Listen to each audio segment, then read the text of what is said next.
Вчерашната несреќа во рудникот Добрево е 11-та за последните 18 месеци. Несреќите се веќе во серија и секое влегување под земјата за рударите е се поголема неизвестност. За некогашните рудари причината за толку многу несреќи е јасна. Ако не се подгради, зависи каква е стената, а мислим ако е лабова, кој тие работи мора да се подгради.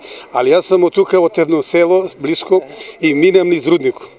И однапред ја кога работеше овој човек, тоа круго што викаме до рудникот, тоа беше пун со граѓа. Граѓа значи дрва за да се подграде, за да се текраде. Овие сега едат мисличине на повише на производство, а не се за заштитуваат. Добрево беше 300-400 кубика имаше дрва секој ден, а сега нема едно дрвце да видиш. На Господ, сам на Господ, на милост и немилост.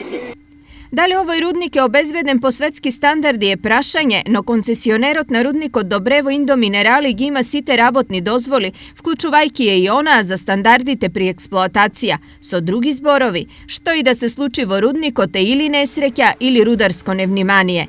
За волја на вистината, така било од секогаш, но рударски несреќи сега има се повеќе, а ризикот чини се помалку.